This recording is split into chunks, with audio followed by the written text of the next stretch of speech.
Hola, mi nombre es Laura Barrera y en este apartado del video vamos a hablar sobre el ventilador mecánico.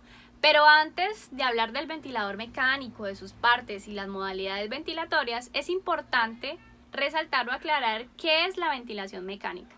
Y la ventilación mecánica es un soporte vital que se le realiza a aquellos pacientes que no pueden respirar por sí solos.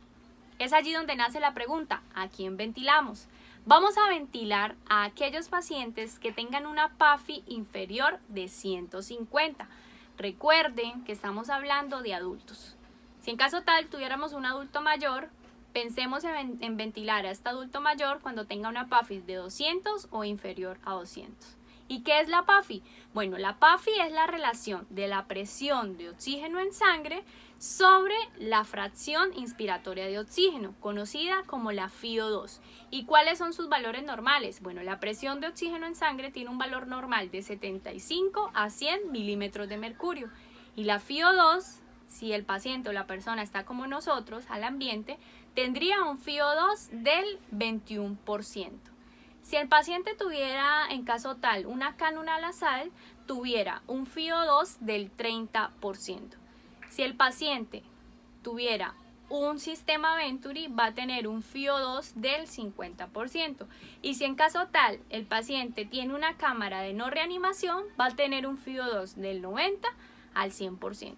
¿Hemos entendido la fórmula? Vamos a dividir la presión de oxígeno en sangre sobre el FiO2 o la fracción inspiratoria de oxígeno. Bueno, retomemos. ¿A quién vamos a ventilar? A aquel paciente que tenga una PAFI inferior de 150. Recordemos que es en adultos. ¿A quién más podríamos ventilar?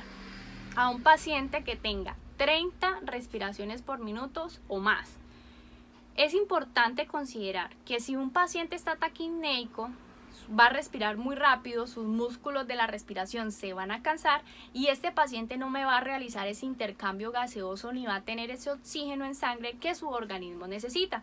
Por tal motivo tenemos que ayudar a este paciente y ¿cómo lo hacemos? Ventilándolo. ¿Cuál sería otro paciente o otra circunstancia en la que ventilaríamos? A un paciente que tenga un Glasgow 8-15 o menor de 8-15. ¿A qué otro paciente ventilaríamos? A aquel que tuviera una falla ventilatoria, una hipercapnia. ¿Qué significa? Que tiene mucho CO2 en sangre.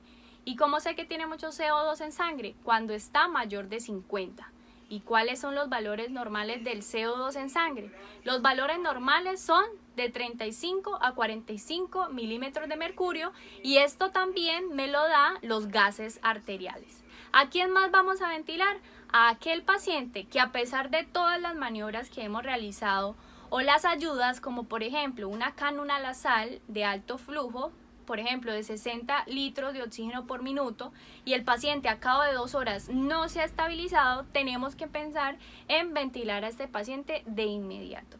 Estos son algunos ejemplos en los cuales tendríamos que ventilar a un paciente y para que este tema haya quedado de pronto un poco más claro para ustedes. Bueno, ahora vamos a mencionar las partes de un ventilador mecánico. En el mercado existen muchísimos ventiladores mecánicos, pero básicamente las partes de un ventilador mecánico son el panel de programación. Tenemos dos ramas, la rama I y la rama E. En la rama I vamos a encontrar la cascada, que es un sistema de humidificación, y en la rama E vamos a encontrar el ciclo del paciente, donde va a haber una rama de inspiración y una rama de expiración.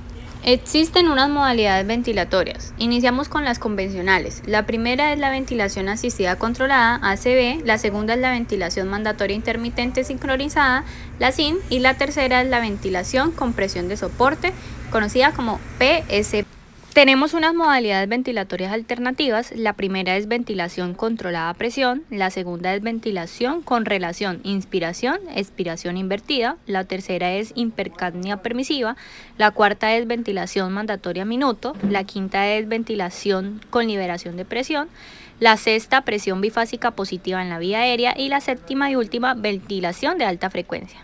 Ya sabemos que existen muchas modalidades ventilatorias, sin embargo en este video vamos a hablar de las 4 más usadas. Iniciamos con la asistida controlada. El soporte ventilatorio mecánico total asistido controlado es la modalidad más básica de la ventilación mecánica. Se emplea en aquellos pacientes que presentan un aumento considerable de las demandas ventilatorias y que por lo tanto necesitan sustitución total de la ventilación.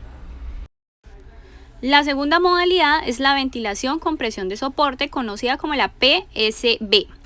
La ventilación con presión de soporte es una modalidad asistida, limitada a presión y ciclada por flujo, que modifica el patrón ventilatorio espontáneo, es decir, disminuye la frecuencia respiratoria y aumenta el volumen circulante. La tercera modalidad son las modalidades alternativas. Tenemos la ventilación controlada a presión, conocida como la PCV.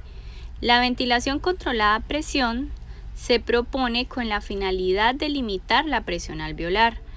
En esta modalidad se ajusta el nivel de presión inspiratoria que se desea utilizar, la frecuencia respiratoria y la duración de la inspiración. La cuarta y última modalidad alternativa es la presión bifásica positiva, conocida como BiPAP. Esta permite al paciente inspirar de forma espontánea en cualquier momento del ciclo respiratorio. Muchísimas gracias, espero que este apartado del video les haya gustado mucho. Chao, chao. Universidad de Pamplona, formando líderes para la construcción de un nuevo país en paz.